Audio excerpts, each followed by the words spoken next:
Hi class, I'm extemporaneously making a triptych of videos for you.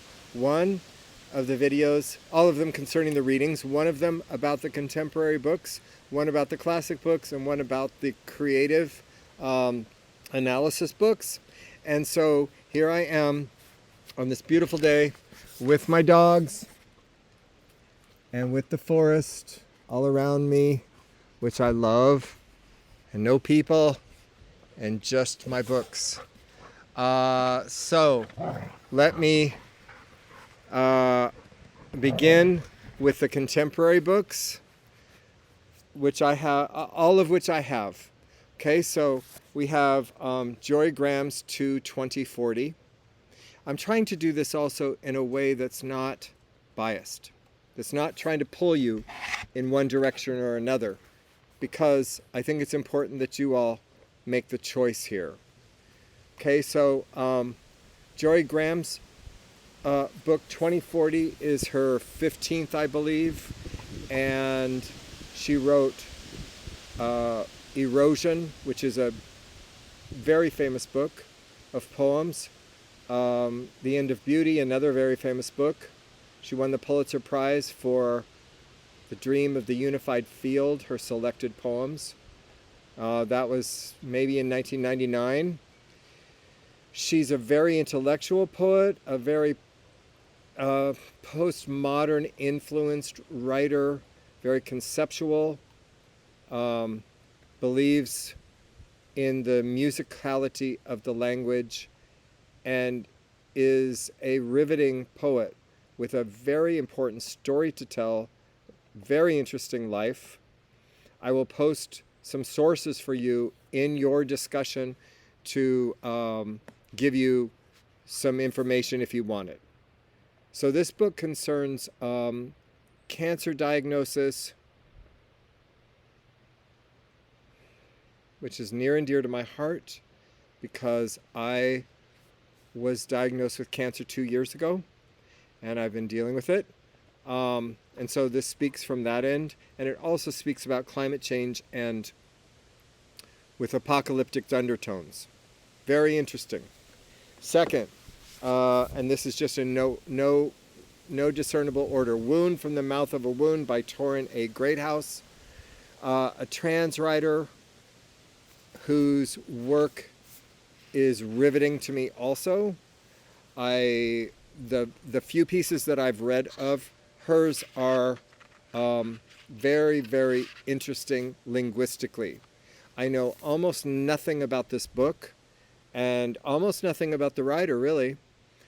Only work that I've taught of hers in the poetry classes that I've given at the New School. A few poems here and there, mostly from magazines, poetry magazine. But the language is totally rich, completely without sentiment or cliche, so very valuable to us as writers, and I'm very intrigued.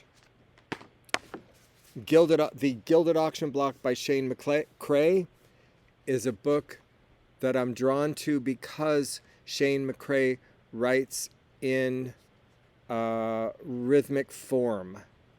So he writes in meter, and I'm very curious about him because I've heard him speak at the Green Room, WNYC, interviewed by Hilton Owls, I believe his name is, and talking about why he chooses meter over free verse. As a black man, he is a black man, and I'm very curious about why he would choose a very European form for his poetry. This promises to be a very interesting book. I've not read it. Still Life by Jay Hopler. He died of cancer a couple years ago. This book was longlisted for the National Book Critics Circle Award, I believe.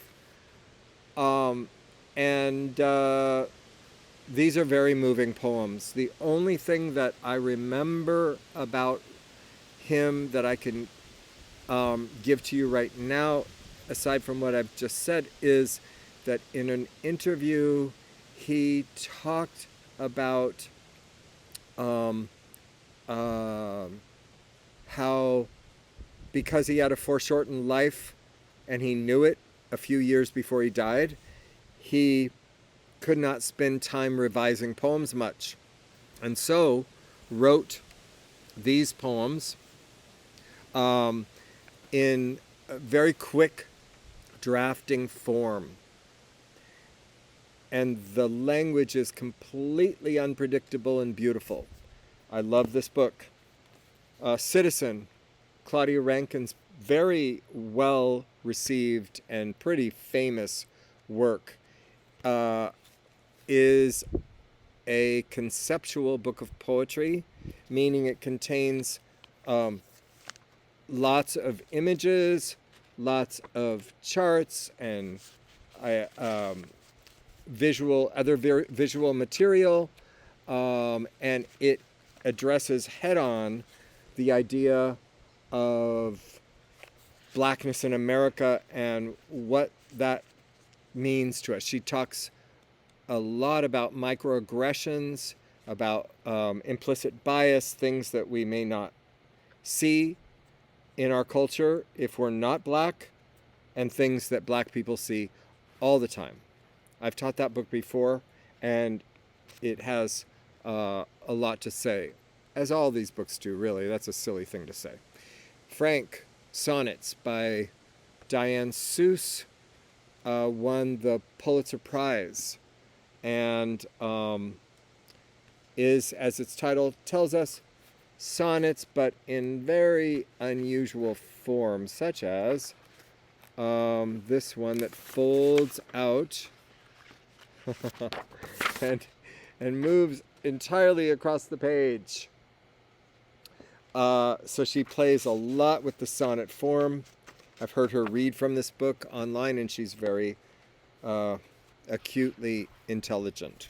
Pleasure, Angelo Nicolopoulos. I heard him read his poems and discuss them in an interview he gave at the New School with Wayne Kostenbaum, and I was very interested in what he had to say.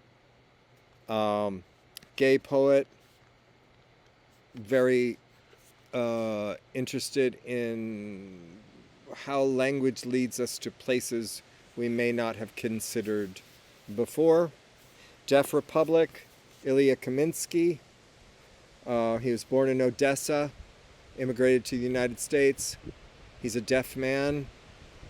His readings of his poems is really interesting and strange to my ear, but riveting in their strangeness. This book is a work in which a narrative unfolds over the course of the book, a narrative of war and poverty and government power. Very interesting. He also, I believe it's just been released, a work of Ilya Kaminsky's and Carolyn Forche, a writer I greatly admire, a poet I greatly admire.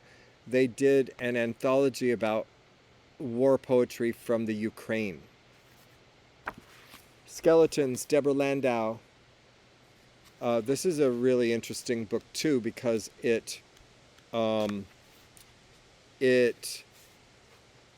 was written during the pandemic in a small apartment in Brooklyn while her family lived in the apartment with her, of course, and there was no room in the apartment, and she had to write her poems, in the living room with the television going and the kids playing or whatever.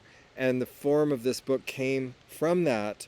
And so these are skeletal poems, as the title implies, and skeleton in many different ways. I've not read this book. It just arrived, and it's been getting quite a bit of press.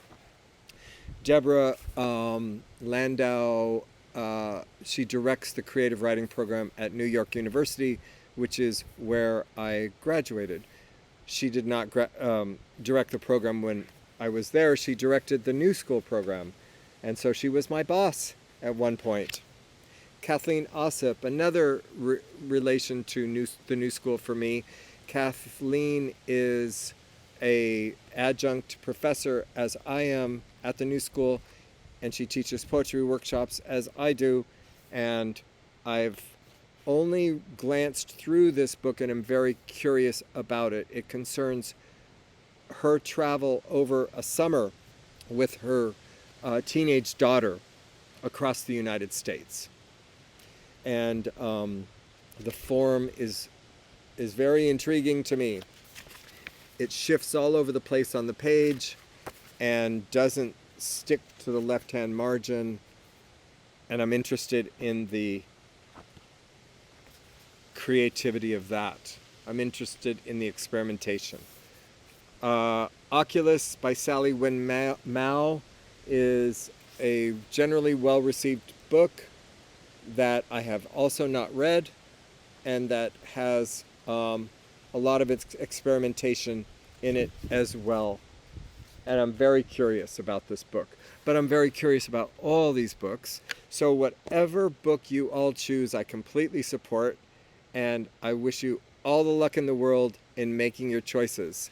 That's the end of the first of my 3 videos about the readings for the class. Thank you for listening.